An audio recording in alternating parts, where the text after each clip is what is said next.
Generate energy. High performers ആയിട്ട് ആളുകളുടെ ഒരു പ്രത്യേകതയാണ് അവർ എനർജി ജനറേറ്റ് ചെയ്തുകൊണ്ടിരിക്കും, എനർജി വൈബ്രേറ്റ് ചെയ്തുകൊണ്ടിരിക്കും. ഞാൻ പറഞ്ഞു വന്നത് physical energy, emotional energy, mental energy, ഈ 3 വിഷയങ്ങളെക്കുറിച്ചാണ്. എങ്ങനെയാണ് ഹൈ പെർഫോമർ ആയിട്ടുള്ള ആളുകൾ എനർജി ജനറേറ്റ് ചെയ്യുന്നത്, എങ്ങനെയാണ് ജനറേറ്റ് ചെയ്യേണ്ടത്? ഈ വീഡിയോ ചെയ്യുമ്പോൾ എനിക്ക് തീർച്ചയായും അറിയാം നിങ്ങൾക്ക് ഈ വിഷയത്തെക്കുറിച്ച് വ്യക്തമായ ധാരണയുണ്ടെന്ന്. അതുതന്നെയാണ് ഈ ഒരു ഭാഗത്തിൻ്റെ പ്രത്യേകതയും. 94% ആളുകൾക്കും അറിയാവുന്ന കാര്യമാണ് എങ്ങനെയാണ് എനർജി ജനറേറ്റ് ചെയ്യേണ്ടത്, ക്രിയേറ്റ് ചെയ്യേണ്ടതെന്ന്. പക്ഷേ അവർ ചെയ്യുന്നില്ല എന്നുള്ളത് തന്നെയാണ് സത്യം. അതെന്തുകൊണ്ടാണ് സംഭവിക്കുന്നത്? ഫിസിക്കൽ എനർജി എന്ന വിഷയത്തെക്കുറിച്ചാണ് നാം സംസാരിച്ചുകൊണ്ടിരിക്കുന്നത്. ഫിസിക്കൽ എനർജിയിൽ പ്രധാനമായും 3 കാര്യങ്ങളാണുള്ളത്. 1 എക്സസൈസ്, 2 സ്ലീപ്പ്, 3 ന്യൂട്രീഷൻ. ഈ 3 കാര്യങ്ങൾ വളരെ വ്യക്തമായും കൃത്യമായും നമ്മുടെ ജീവിതത്തിൽ ഉണ്ടോ എന്ന് ഉറപ്പുവരുത്തേണ്ടത് ആവശ്യമാണ്. നമുക്കറിയാം നല്ല ഉറക്കം വേണം, നന്നായി എക്സസൈസ് ചെയ്യണം, നല്ല ഭക്ഷണം കഴിക്കണം. ഈ 3 കാര്യങ്ങൾ നമുക്കറിയാം, ഏത് കുഞ്ഞു കുട്ടിക്കും അറിയാം. പക്ഷേ അത് പലപ്പോഴും ചെയ്യുന്നുണ്ടോ എന്നുള്ളത് തന്നെയാണ് പ്രധാനപ്പെട്ട കാര്യം. എന്നാൽ ഹൈ എനർജി ജനറേറ്റ് ചെയ്യുമ്പോൾ വളരെയധികം പ്രൊഡക്ടിവിറ്റി ഉണ്ടാകും എന്നുള്ളതാണ് മനസ്സിലാക്കാൻ സാധിക്കുന്നത്. ഒരു കാര്യം മനസ്സിലാക്കുക, നമ്മുടെ ജീവിതത്തിലൊക്കെയും ഉള്ള ഒരു കാര്യമാണ് സ്ട്രെസ് എന്ന് പറയുന്നത്. സ്ട്രെസ് അല്ലെങ്കിൽ ടെൻഷൻ അല്ലെങ്കിൽ ആങ്ഷൈറ്റി. അതുകൊണ്ട് തന്നെ ഒരു നാച്ചുറൽ ഹീലറാണ് അല്ലെങ്കിൽ നാച്ചുറൽ ഹോർമോണായിട്ട് പ്രവർത്തിക്കുന്ന ഒന്നാണ് എക്സസൈസ് എന്ന് പറയുന്നത്, ഫിസിക്കൽ എനർജി എന്ന് പറയുന്നത്. അത് ധാരാളം പോസിറ്റീവായിട്ടുള്ള കാര്യങ്ങൾ നമ്മുടെ ജീവിതത്തിൽ ഉണ്ടാക്കും. അപ്പോൾ ഇതിൻ്റെ പ്രാധാന്യം ഞാൻ പറഞ്ഞുകൊണ്ടിരിക്കാൻ കാരണം നമുക്ക് എന്തുകൊണ്ട് ചെയ്യുന്നില്ല എന്ന് നാം ചിന്തിക്കുമ്പോഴും ഈ കാര്യം ഓർക്കേണ്ടത് ആവശ്യമാണ്. ഇപ്പോൾ ഈ നന്നായി ഫിസിക്കൽ ആക്ടിവിറ്റിയിൽ ഇൻവോൾവ് ആയിരിക്കുന്നയാൾക്ക് സ്ട്രെസ്സ് കുറവായിരിക്കും, ആങ്ഷൈറ്റി കുറവായിരിക്കും, ഡിപ്രഷൻ പോലുള്ള പ്രശ്നങ്ങൾ ഉണ്ടാകാനുള്ള സാധ്യത വളരെ കുറവായിരിക്കും. അങ്ങനെ ആയതുകൊണ്ട് തന്നെ അവർക്ക് കൂടുതൽ പെർഫോമൻസ് ഇമ്പ്രൂവ് ചെയ്യാനും സാധിക്കും. ഇവിടെയാണ് BDNF എന്ന് പറയുന്ന ബ്രെയിൻ ഡിറൈവ്ഡ് ന്യൂറോട്രോപ്പിക് ഫാക്ടർ എന്ന് പറയുന്ന BDNF എന്ന് പറയുന്ന ഫാക്ടർ. ഈ ഫാക്ടർ ക്രിയേറ്റ് ചെയ്യപ്പെടണമെങ്കിൽ ശക്തമായ എക്സസൈസ് ആവശ്യമാണ്, അല്ലെങ്കിൽ ഫിസിക്കൽ ആക്ടിവിറ്റി ആവശ്യമാണ്. ഈ BDNF ആക്ച്വലി നമ്മുടെ പെർഫോമൻസ് കൂട്ടുന്നു, ബ്രെയിനിൻ്റെ പവർ കൂട്ടുന്നത് മാത്രമല്ല സ്ട്രെസ്സിൻ്റെ അളവ് കുറയ്ക്കുകയും ചെയ്തു. അതാണ് ഈ ഒരു ഫിസിക്കൽ ഹെൽത്തിൻ്റെ പ്രധാനപ്പെട്ട ഒരു കാര്യം. ഫിസിക്കൽ ഹെൽത്ത് നല്ലതാണെങ്കിൽ മൈൻഡും നന്നാകാനുള്ള സാധ്യത കൂടുതലാണ്. പ്രൊഡക്ടിവിറ്റി കൂടുന്നു, ഒപ്പം തന്നെ സ്ട്രെസ്സ് കുറയ്ക്കുവാനും സാധിക്കും. BDNF കൂടുതലാണെങ്കിൽ നമുക്ക് നമ്മുടെ ബുദ്ധി, അതല്ലെങ്കിൽ നമ്മുടെ ഡിസിഷൻ മേക്കിംഗ് പവർ, അതല്ലെങ്കിൽ നമ്മുടെ ഇൻ്റലിജൻസ്, ഇതെല്ലാം വളരെ ഹൈ ആയിരിക്കും. പക്ഷേ BDNF കുറവാണെങ്കിൽ അത് നമ്മളെ സ്ട്രെസ്സിലേക്കും ഡിപ്രഷനിലേക്കും ആങ്ഷൈറ്റിയിൽ നയിക്കും. അവിടെയാണ് ഇതിൻ്റെ പ്രത്യേകത. നമുക്ക് എല്ലാവർക്കും അറിയുന്ന കാര്യമാണ് ഫിസിക്കൽ എനർജി എന്ന് പറയുന്നത് നമ്മുടെ മെൻ്റൽ എനർജിയെയും ഇമോഷണൽ എനർജിയെയും കൂട്ടുന്നൊരു കാര്യമാണ്. ഞാൻ പറയും 3 കറൻസികളെ കുറിച്ച് പറയാറുണ്ടല്ലേ. 1 ടൈം, 2 ഹെൽത്ത്, 3 മണി. ഇത് പറയുന്നത് എങ്ങനെയാണ്? ചെറുപ്പത്തിൽ നമുക്ക് ധാരാളം സമയവും ഉണ്ടാകും, ആരോഗ്യവും ഉണ്ടാകും, പക്ഷെ പണം ഉണ്ടാകുകയില്ല. അപ്പോൾ ഞാൻ പറയും എനിക്ക് കുറച്ച് പണം ഉണ്ടായിരുന്നെങ്കിൽ ഞാൻ എല്ലാം അടിപൊളിയാക്കാമെന്ന് പറയും. കുറച്ച് കഴിഞ്ഞൊരു യങ് ഏജ് ആകുമ്പോൾ നമ്മുടെ കയ്യിൽ ധാരാളം പണവും ഉണ്ടാകും, നമ്മുടെ കയ്യിൽ ആരോഗ്യവും ഉണ്ടാകും. പക്ഷേ ആ സമയത്ത് സമയം ഉണ്ടാകില്ല. കൂട്ടുകാരോടൊത്തോ അല്ലെങ്കിൽ ഫാമിലിയുടെ ഒപ്പം ഒന്ന് സമയം സ്പെൻഡ് ചെയ്യാൻ, ട്രാവൽ ചെയ്യാൻ നമുക്ക് സാധിക്കണമെന്നില്ല. എന്നാൽ കുറച്ചും കൂടി കഴിഞ്ഞ് കഴിയുമ്പോൾ ഒരു ഓൾഡ് ഏജ് ആയി കഴിയുമ്പോൾ നമ്മുടെ കയ്യിൽ ധാരാളം പൈസയും ഉണ്ടാകും, സമയവും ഉണ്ടാകും, പക്ഷേ ഹെൽത്ത് നമുക്കുണ്ടാകില്ല. അപ്പോൾ പലപ്പോഴും ആളുകൾ കൺസിസ്റ്റൻ്റായി മനഃപൂർവ്വം മറന്നു കളയുന്നൊരു കാര്യമാണ് ഈ ആരോഗ്യം എന്ന് പറയുന്നത്. ഒരു പ്രായം കഴിയുമ്പോൾ മനസ്സിലാക്കും എൻ്റെ ആരോഗ്യം നഷ്ടപ്പെട്ടിരിക്കുന്നു.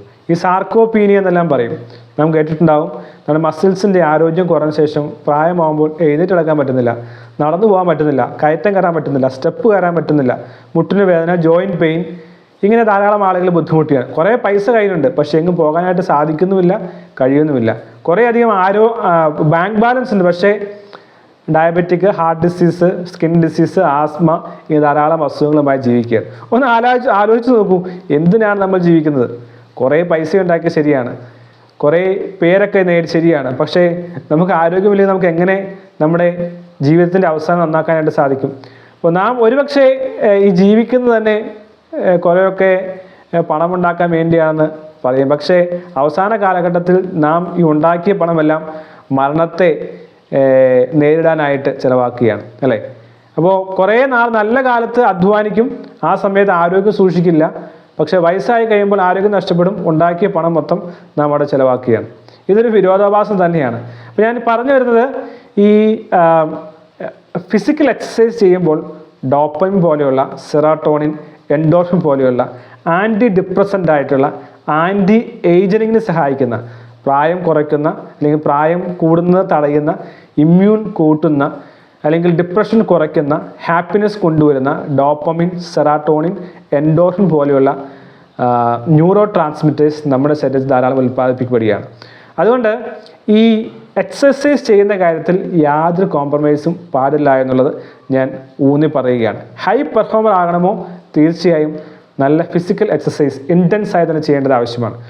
ചുരുങ്ങിയത് ആഴ്ചയിൽ 3 പ്രാവശ്യമെങ്കിലും ജിമ്മിൽ പോവുക, അല്ലെങ്കിൽ ഇൻറ്റൻസ് ആയിട്ട് എക്സസൈസ് ചെയ്യുക. ബാക്കി ദിവസങ്ങൾ മേ ബി 3 ദിവസമോ 4 ദിവസമോ ലൈറ്റ് ആയിട്ടുള്ള എക്സസൈസ് ചെയ്യേണ്ടത് ആവശ്യമാണ്. ഈ രണ്ടാമത്തെ കാര്യം ഞാൻ ഫിസിക്കൽ എക്സസൈസുകളെ കുറിച്ച് പറഞ്ഞു. രണ്ടാമത്തെ കാര്യമാണ് സ്ലീപ്പ് എന്ന് പറയുന്നത്. സ്ലീപ്പ് ചുരുങ്ങിയത് 8 മണിക്കൂർ ഉറങ്ങാനായിട്ട് ശ്രമിക്കുക. ചിലർ പറയും 5 മണിക്കൂർ മതി, 6 മണിക്കൂർ മതി. പക്ഷേ 7 to 8 മണിക്കൂർ നിങ്ങൾ നിർബന്ധമായും മനഃപൂർവ്വമായി ഡെലിബറേറ്റായി നിങ്ങൾ കിടക്കേണ്ടതും ഉറങ്ങാൻ ശ്രമിക്കേണ്ടതും ആവശ്യമാണ്. ഇടയ്ക്ക് എഴുന്നേറ്റാലും നാം ബെഡിൽ തന്നെ കിടക്കുക.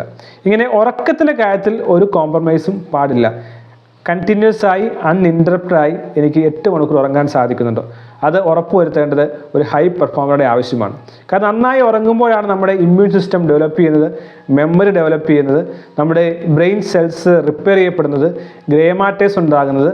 ഇതെല്ലാം വളരെ ആവശ്യമാണ്. ഒരു മെഷീൻ കുറേ നാൾ തുടർച്ചയായി ഓടിക്കഴിഞ്ഞാൽ ആ മെഷീന് കംപ്ലയിൻ്റ് ഉണ്ടാകാനുള്ള സാധ്യതയുണ്ട്. പക്ഷേ റിപ്പയർ ചെയ്തുകൊണ്ട് അത് മുന്നോട്ട് പോവുകയാണെങ്കിൽ കുറേ അധികം കാലം വളരെ എഫക്റ്റീവായി റൺ ചെയ്യാൻ സാധിക്കും. അപ്പോൾ നാം ചെയ്യുന്ന കാര്യങ്ങളെ പഠിക്കുന്ന കാര്യങ്ങളെ പ്രോസസ്സ് ചെയ്യുന്ന നമ്മുടെ ബ്രെയിനിൻ്റെ പവറും ഫോക്കസും എഫിഷ്യൻസിയും ലോങ് ടൈം മെമ്മറിയും എല്ലാം കൂട്ടാനായിട്ട് സ്ലീപ്പ് സഹായിക്കും.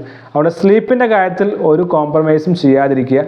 അത് ലോങ് ടൈം എഫക്ട്സും കോൺസിക്വൻസസും കാറ്റാസ്ട്രോഫിയും എല്ലാം ഉണ്ടാക്കാൻ സാധ്യതയുള്ള ഒന്നാണ് ലെസ് സ്ലീപ്പ് എന്ന് പറയുന്നത്. ഇനി മൂന്നാമത്തെ കാര്യം ന്യൂട്രീഷൻ എന്ന് പറയുമ്പോൾ ഇന്ന് ലോകത്തിൽ ഒട്ടനവധി ആളുകളും ബഹുഭൂരിപക്ഷം ആളുകളും ഒബീസ്, പൊണ്ണത്തടിയാണെന്ന് പറയും. അപ്പോൾ ഫാസ്റ്റ് ഫുഡ് കഴിക്കുക, അതുകൊണ്ട് നല്ല കാലഘട്ടങ്ങളിൽ ബാഡ് കൊളസ്ട്രോൾ ഉണ്ടാകുകയും പിന്നെ അതുമായി ബന്ധപ്പെട്ട അസുഖങ്ങൾ ഉണ്ടാകുകയും ചെയ്യുന്നു. അപ്പോൾ ഈ ഡയറ്റ് ഹാബിറ്റ്സിൽ നിങ്ങൾ ഒരു ഡയറ്റീഷ്യനെ കാണേണ്ട ആവശ്യമാണ്. നിങ്ങൾ റെഗുലർലി അല്ലെങ്കിൽ ഫ്രീക്വൻറ്റ് ഇൻ്റർവെല്ലിൽ നിങ്ങളുടെ കംപ്ലീറ്റ് ബോഡി ചെക്കപ്പ് ചെയ്യേണ്ടത് ആവശ്യമാണ്. നിങ്ങളൊരു സ്പോർട്സ് ഫിസിഷ്യനെ, സ്പോർട്സിൻ്റെ അത്ലറ്റ്സിൻ്റെ ബോഡിയൊക്കെ ചെക്ക് ചെയ്യുന്ന അല്ലെങ്കിൽ ഫിറ്റ്നസ് ചെക്ക് ചെയ്യുന്ന ആളെ കാണേണ്ട ആവശ്യമാണ്. ലൈഫിൽ ഒരു പ്രാവശ്യമെങ്കിലും ഒരു ന്യൂട്രീഷനെ കണ്ട് നിങ്ങൾക്ക് വേണ്ട, നിങ്ങളുടെ ശരീരത്തിനും മാനസികാരോഗ്യത്തിനും വേണ്ട ഭക്ഷണം വേണമെന്ന് മനസ്സിലാക്കുകയും അതനുസരിച്ച് ഭക്ഷണം ക്രമീകരിക്കുകയും ചെയ്യേണ്ടത് ആവശ്യമാണ്. അപ്പോൾ ഞാനീ പറഞ്ഞ സ്ലീപ്പ്, ന്യൂട്രീഷൻ, ഫിസിക്കൽ ഹെൽത്ത്, ഈ 3 കാര്യങ്ങളും ഒരു കോംപ്രമൈസും ഇല്ലാതെ മുന്നോട്ട് പോകാനായിട്ട് നാം ശ്രമിക്കേണ്ടത് വളരെ ആവശ്യമാണ്. ഹൈ പെർഫോമർ ആകണമോ ഇതെല്ലാം ബേസിക് നെസസിറ്റിയാണ്. നിങ്ങൾ ഹൈ പെർഫോമർ ആണെങ്കിൽ, ഇപ്പോൾ ഫിസിക്കലി എക്സസൈസ് ചെയ്യുന്ന ആളാണെങ്കിൽ നിങ്ങൾ സന്തോഷവാനായിരിക്കും, നിങ്ങൾ സാറ്റിസ്ഫൈഡ് ആയിരിക്കും. നിങ്ങൾ സാധാരണ രീതിയിലുള്ള ഡിപ്രഷനോ അതല്ലെങ്കിൽ ആങ്സൈറ്റിയോ സ്ട്രെസ്സോ കൺഫ്യൂഷനോ ഒന്നും നിങ്ങളെ വേട്ടയിടാനുള്ള സാധ്യത വളരെ കുറവാണ്. അതുകൊണ്ട് ഈ 3 കാര്യം ശ്രദ്ധിക്കുക. നന്നായി എക്സസൈസ് ചെയ്യുക, നന്നായി ഉറങ്ങുക, ഭക്ഷണം, തെറ്റായ ഭക്ഷണം ഒഴിവാക്കുക, നല്ല ഭക്ഷണം കണ്ടെത്തുക, നല്ല ഭക്ഷണം കഴിക്കുക. അങ്ങനെ ഒരു ഹൈ എനർജിയുള്ള, generate energy, vibrate with energy, influence with energy എന്നുള്ള ആശയത്തിലേക്ക് നിങ്ങൾക്ക് എല്ലാവർക്കും വരുവാൻ സാധിക്കട്ടെ. എല്ലാ ആശംസകളും നേരുന്നു. All the best.